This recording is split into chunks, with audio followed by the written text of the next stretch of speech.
से जुड़े हुए मुद्दे जो है वो निरंतर ही आपके बीच में आपके माध्यम से लोगों तक पहुंचाने का काम करती रही है। इस समय चुनावी दौर में बहुत सारे मुद्दे ऐसे हैं जो कि बिना आपकी सहायता से जनता के सामने हम उन मुद्दों को उजागर नहीं कर पाएंगे। इन्हीं सब मुद्दों में से एक बहुत ही विशेष मुद्दे को लेकर आज हमारे बीच में है श्रीमान संजय निर्मल जी, जो कि भारतीय जनता पार्टी अनुसूचित जाति मोर्चा के राष्ट्रीय महामंत्री हैं। उनके साथ में है बिल्कुल मेरे साथ बैठे हुए श्रीमान नीलम लंगे जी, जो कि हमारे अनुसूचित जाति मोर्चा के प्रदेश अध्यक्ष हैं और पूर्व में एमएलए रहे हैं।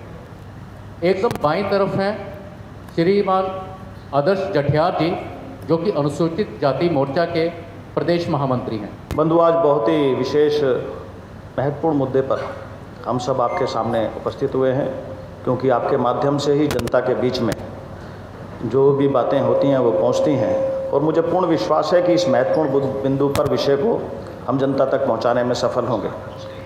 बंधुओं, कांग्रेस सदैव ही हमेशा आरक्षण के विरोध में रही है और संविधान के जो निर्माता हैं बाबा साहब डॉक्टर भीमराव अंबेडकर, उनके भी विरोधी रही हैं। इसका पूरी तरह से इतिहास में पूरी तरह से वर्णित है। अभी हाल में ही हमने देखा है कि राहुल गांधी, जो कि विपक्ष के नेता हैं, उन्होंने विदेशी भूमि से वहाँ कहा कि हम आरक्षण हटा देंगे। ऐसी घृणित निंदनीय बात उन्होंने विदेशी भूमि से कही है, जो कि अनुसूचित जाति वर्ग को नागवार है। अनुसूचित जाति मोर्चा भारतीय जनता पार्टी का, जो कि अनुसूचित जाति वर्ग के हित के लिए काम करता है, हम इसका विरोध करते हैं। आज पूरे देश के अंदर सभी राज्य के मुख्यालयों पर अनुसूचित जाति वर्ग के समस्त सीनियर लीडर्स पत्रकार वार्ता कर रहे हैं, धरना प्रदर्शन कर रहे हैं और प्रबुद्ध नागरिकों के साथ में बैठक कर कर अपनी बातें वहाँ तक पहुँचा रहे हैं। राहुल गांधी जी और जो उनका परिवार, नेहरू परिवार है, कांग्रेस का परिवार, ये हमेशा से ही आरक्षण के विरोध में रहा है।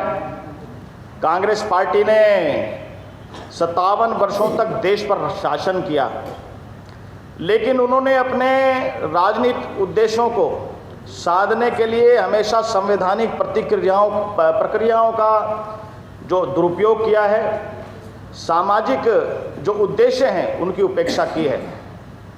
कांग्रेस ने कभी भी संविधान के मूलभूत आरक्षण सिद्धांतों को सही भावना और रूप में लागू करने की जो राजनीतिक इच्छा शक्ति कभी नहीं दिखाई है। इसका उदाहरण सीधा सीधा हम बताने वाले हैं कि पूर्व प्रधानमंत्री पंडित जवाहरलाल नेहरू जी, उन्होंने अपने कार्यकाल में 1956 में पिछड़े वर्गों को आरक्षण देने की जो काका कालेलकर रिपोर्ट थी उसको खारिज कर दिया था पूरी तरह से कि हम इसको नहीं मानेंगे। और उन्होंने 1961 में, उसके बाद में नेहरू जी ने उस समय के तत्कालीन मुख्यमंत्रियों को पत्र लिखा कि आरक्षण से अक्षमता आती है और दोयम दर्जे का, दूसरे दर्जे का मानक प्राप्त होता है, पैदा होता है। ये कहाँ की सोच है, जहाँ बाबा साहब डॉक्टर भीमराव अंबेडकर अनुसूचित जाति वर्ग को उसके उत्थान के लिए आरक्षण को लेकर आए थे। संविधान में अमेंडमेंट संविधान सभा ने किया, बाबा साहब अंबेडकर जी ने किया, उसको एक दोयम दर्जे का उन्होंने बताया। नेहरू जी ने इसके पश्चात आप देखिए कि अंबेडकर जी के राजनीतिक सामाजिक जीवन को उनको समाप्त करने का षड्यंत्र उन्होंने चाहा और उनको संसद में नहीं पहुंचने दिया, संविधान निर्माता को संसद में नहीं पहुंचने दिया। बंधुओं, आज जिस प्रकार से हम देखते हैं कि नेहरू जी और समय कांग्रेस जो लोग हैं, उन्होंने धारा 370 और 35A उसको लागू किया, पिछले दरवाजे से लागू किया आज उसी धारा 370 और 35A को समाप्त करके जम्मू कश्मीर के अनुसूचित जाति वर्ग को 70 वर्ष बाद सामाजिक न्याय और उनको सम्मान देने का काम जो है प्रधानमंत्री श्री नरेंद्र मोदी जी ने किया है। अनुसूचित जाति वर्ग उनका बहुत बहुत धन्यवाद करता है। जम्मू से न्यूज हंट के पत्रकार ऋषि कुमार की रिपोर्ट। आप देख रहे हैं न्यूज हंट टीवी और सब्सक्राइब करें न्यूज हंट 07 को।